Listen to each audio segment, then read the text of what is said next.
You are watching the video version of the Marketing Should Be Fun podcast. We are so glad that you are here. If you prefer to listen to podcasts, you can find the Marketing Should Be Fun show on any of your favorite podcast platforms, whether that's Apple Podcasts, Spotify, anywhere else. But most of all, we're so glad you're here, and I hope that you enjoy today's conversation.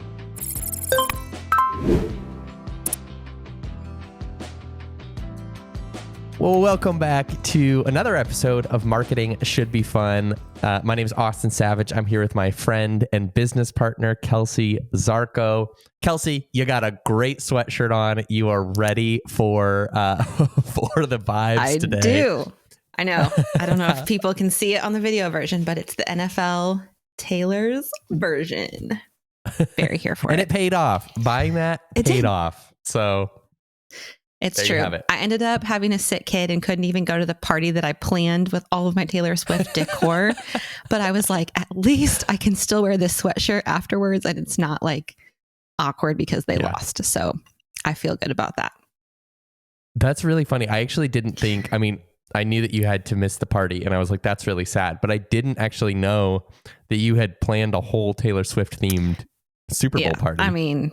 It wasn't like all the things, but we had everybody had shirts and we had organized that. And then we had these fun napkins that said in our football era. And the person's house we were going to, kind of in a funny way, jokes. He just doesn't like Taylor Swift and he was annoyed by the whole thing. So we were extra playing it up just to be annoying. Right. So, yeah. That is pretty fun. It was a great game. And, anyway, so it was good. And now the people who have been annoyed by that, well, I guess it's not over because it's never going to be over. About it a ton. It's true, but that's okay. At least we can move on. We can move on. All right. Well, as always, we'll start with our this or that. Apparently, you have one for today. What do you got? I do. It's my turn. I could have gone a lot of places with this, and I felt like I could have kept beating the Super Bowl with a stick, and it just kind of felt like maybe we've done this enough. I could have done Andy Reid versus someone else, or Travis Kelce versus Jason Kelce. But I have chosen to move on a little bit and give our listeners a break from, don't worry, some references will come up later in this episode, but I'm going to move past the NFL world for this one. I don't think I've ever asked you this before. When you go to Instagram, do you first go to stories, or do you go to your explore tab? Where do you start? Interesting. Do you... is it an option to go to the Explore tab first? Okay, well, it's not for me, but some people do. And so I was like, I've never asked Austin, where, That's when you hilarious. open your Instagram, what's your first reaction? Do you go through your feed? Do you go through your stories? What's your first tab? Yeah. You go through your feed, not your stories. No. Yeah. I feel like stories, I go through stories when I am bored. I feel like stories is when I'm, I don't know, just passing time and just not even thinking about it. Okay. But typically I am just I think probably 90% of my interactions on Instagram specifically are just in the feed. And I will just I end up going down because I don't even go to the Reels tab and swipe through stuff there. Mm-hmm. I end up I guess I do technically go through the Reels tab, but I click on a reel in my feed. And then when you swipe down on that, then you're going through random, content. Mm-hmm. So I end up whenever I need to go back to the feed, I end up 5 layers deep where I'm having to, swipe through different things.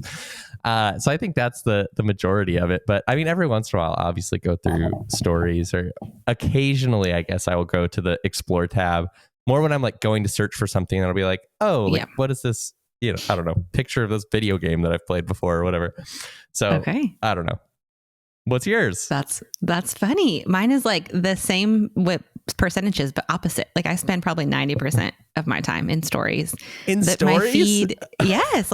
I'll open my app and that's the first thing that I watched, I don't watch everyone's stories. There's just so many. It feels overwhelming to me because I just see, it's oh my gosh, there's so many to get through, I just choose, there's a lot of people that I just I don't care. I skip through them. Sorry. But I don't go, rarely do I scroll my feed, mostly because I feel a lot of that is not the people that I actually want to see. This is like a whole algorithm situation. Right. And then I do go to my Explore page more than I used to. Do you remember the day that I texted you and I was so like, crazy. I'm not a Taylor Swift fan. And then I was like, says my Explore tab, and it was like and it was all Taylor Swift. Yeah, totally. Oh, I feel like I go there more lately for like, this is terrible, but like news, or like, that's the place where I'm like, let me see like what the popular, like things are that are happening. So strange. But yeah, I'm mostly a stories girl. So I always like to hear what I feel like people use the app so differently. And so it's interesting to hear. Yeah, that is really interesting. I mean, I know that the Explore tab is based on, like the content that you consume and, a large majority. But I feel like I just get like more like weird content or like fringe content, I feel like on the Explore page in comparison to when I'm like just swiping through, reels or things like that. Maybe this is telling you something about yourself. Maybe you're just maybe I do watch just like a lot of fringe weird content. But there's a video game that came out last year called Baldur's Gate 3 that I have played quite a bit. And most of my Explore page content is just Baldur's Gate 3 content. That's so funny. It's, I don't know, kind of random. That and sports, which are just like two very opposite ends of the spectrum, but so true. Okay. Yeah. That's funny. Yeah. Well, I feel like I know a little bit more about you now based on that question. So thank you. Yeah, that was a good one. That was a really good one. Very on brand for what we do as a company. Good job. I was trying. I felt like I just kind of rode the Taylor Swift train all the way to the station the last episode. So I needed to kind of redeem myself this time. we had to just reset, like get a nice little footing for the rest of the year. I promise we're cool. I promise. I think on our next episode, we'll be able to start, maybe not yet, but March Madness is coming up. I know. And that's like my favorite. It's my favorite sports event of the year. And I'm very, very ready for that. So yeah, I thought about it this time and I was like, it's still February. This episode's going to come out, not even in March. So we'll get there. Yeah. Well, let me tell you, it's going to be a crazy March Madness year. There's no clear, there are some teams who are doing, particularly well, but there's been a ton of upsets recently and a lot of people who are just going back and forth.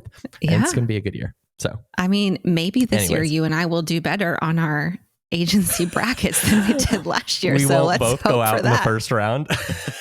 Fearlessly leading the company. Yeah. By failing. Yeah. We'll hope for the best. We'll hope for the best this year. So it'll be fun. Anyways, we have an actual topic planned for you today.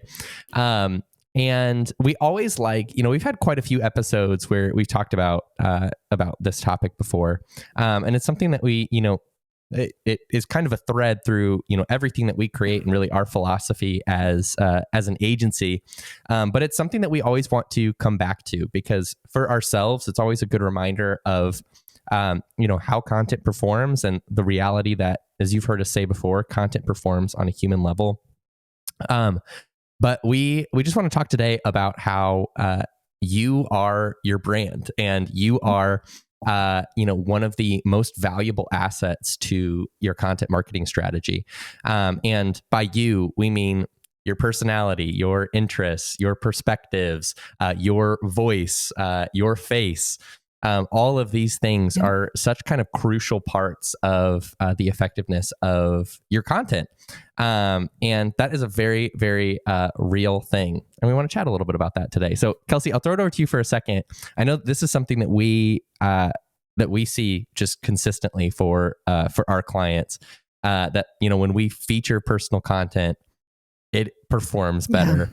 But go ahead and introduce the topic from your perspective for a little bit. Yeah. Arguably that's what we just did on our podcast as we started out, we could have just jumped right in and just been like, let's talk about the marketing stuff. Yeah. But there's the human side of just let's talk about what we love and let's, have a real conversation, and there's humor there.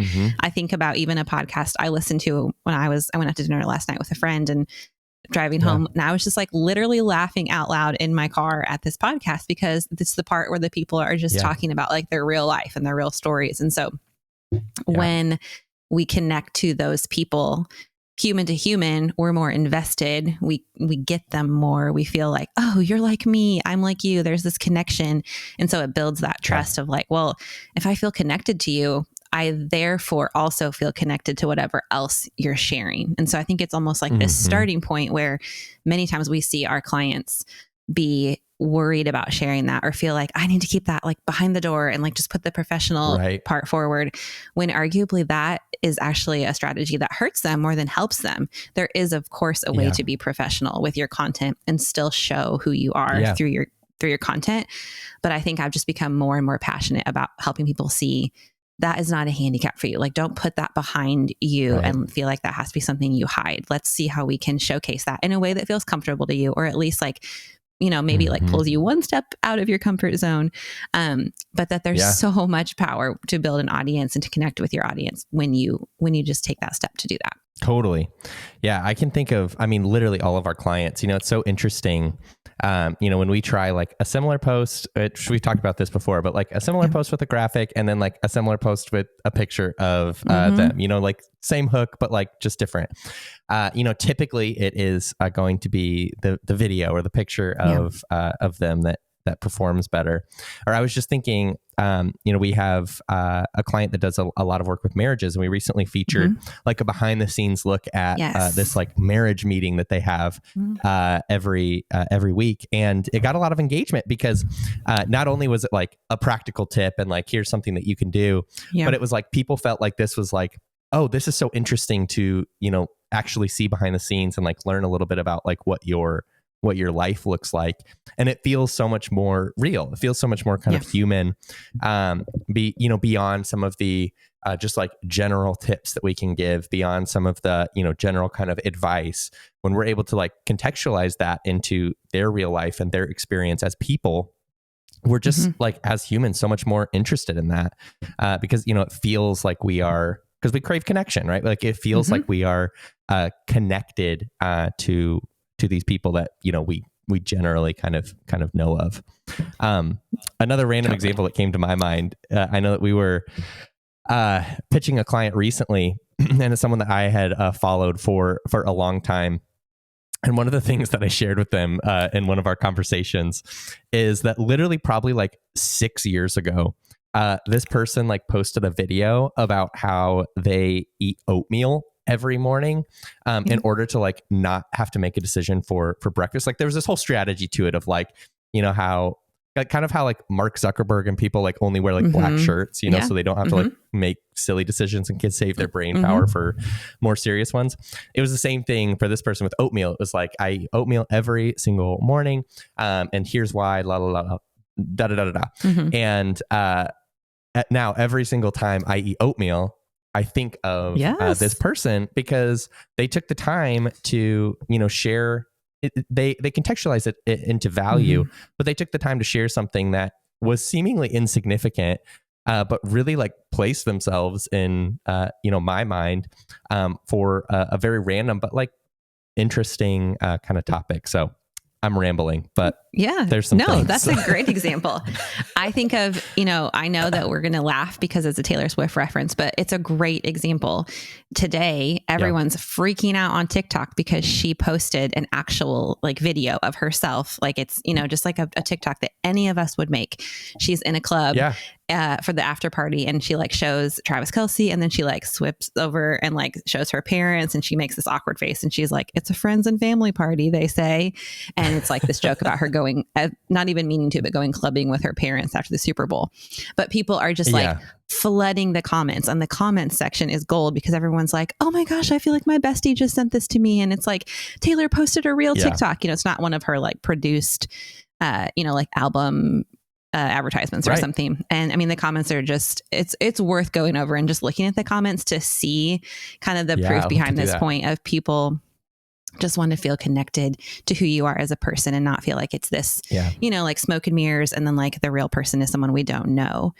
And to take that a little further, what you were saying is so true about contextualizing it. I think when we share this concept, people feel like, do I need to blow up my whole strategy and do something different because that's overwhelming and scary and hard, and I don't want to do that. That's not what you have to do. That contextualize word is so important, because you can take the same tips you're sharing, the same value you're sharing, and contextualize it more personally. Or you can take your personal brand and the things, maybe like you're sharing more personal content, and just contextualize that into value.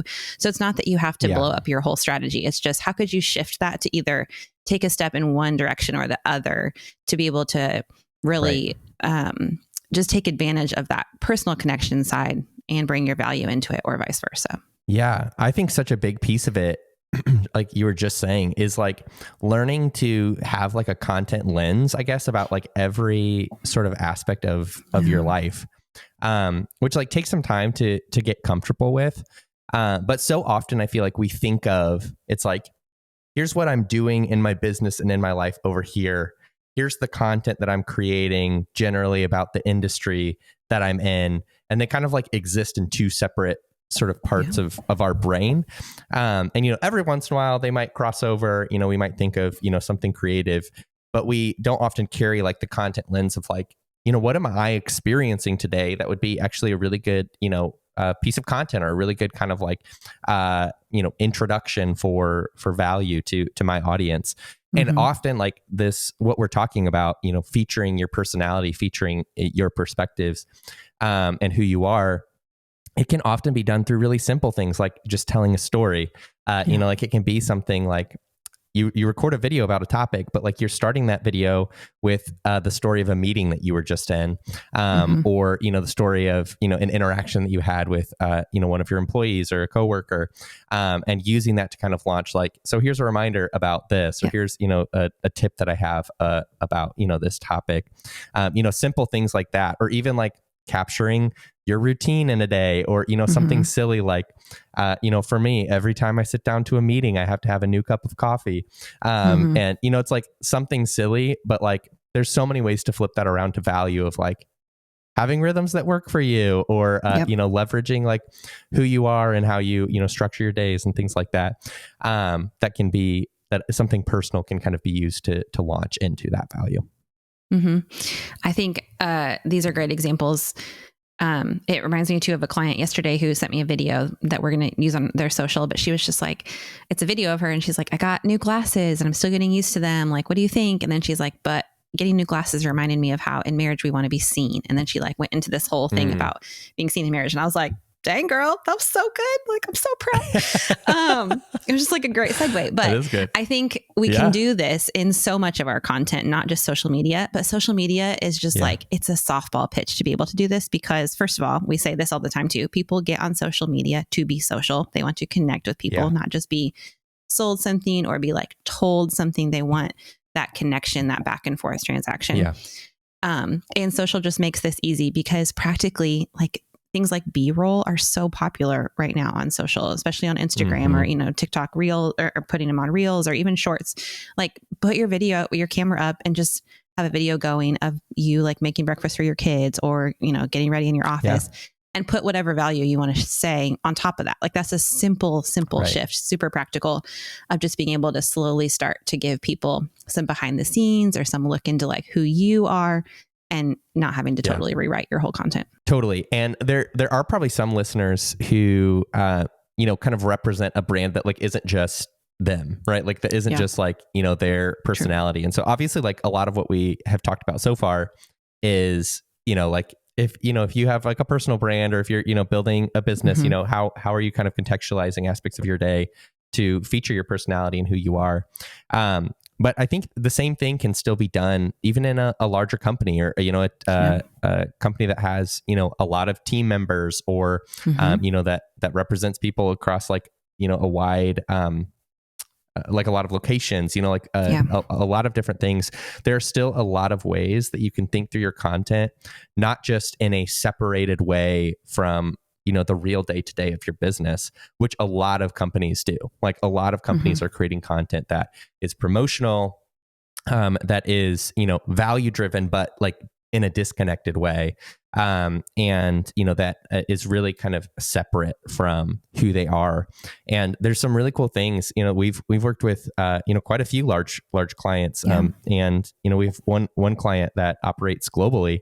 And, you know, they've been able to do some really cool things with, like, you know, even just featuring like stories of, you know, the people that they are trying to reach. Or, you know, the people who use their products, and not just in like a salesy way, but just in a way of like celebrating the people that they are supporting. And, you know, the same kind of thing can be done of just like giving space in your content to your team and to people who, you know, are kind of providing this product or this experience or this service, you know, to the people that your company supports. You know, all of these things, there's ways that we can really make your content more human. And in a way, even if it's not just like, okay, people want to connect with this one person, the principle is still the same, is that people want to connect with people. And as we're thinking about, you know, our strategy and the content that we want to create, we can't be scared of featuring, you know, people. We can't be scared of that, because at the end of the day, you know, even if it's less polished, even if it's, you know, less branded, it still is, it's often going to build more trust because the frame of it is connection, instead of just content or promotion. Yeah.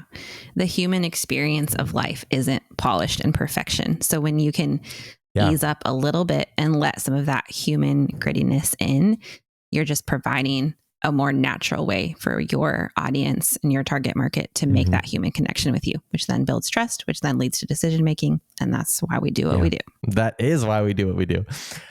So again, we just always like to come back to this topic. And, you know, I'm sure we probably could have, you know, dove deeper into different aspects of this, but at the end of the day, you know, the kind of purpose of this episode is just to remind you of the reality that content performs on a human level, and because it performs on a human level, who you are as a person, as a human, matters in the content that you are creating. It, you know, matters that you are developing confidence to feature yourself and feature, you know, your product confidently, and, you know, developing kind of that lens to make content easier for you by being willing to, you know, see the content opportunities throughout your day, and, you know, really start kind of contextualizing some of what you have to share with your audience through your very real human experiences each and every day. So if this is a new topic for you, or something that you know are interested in exploring more, we do have some other pieces of content about this. I know that we've recorded some other episodes about this topic, so we will link those in the description of this episode, whether you're watching on YouTube or anywhere else. And if you know, this is something that you're wanting help with, and how to, you know, feature yourself, or you know, think through your content marketing strategy, we would love to work with you. We have some client openings currently, and it would be fun to partner on content marketing together. So as always, we are cheering you on, and we will see you right back here for the next episode of Marketing Should Be Fun. Let's go!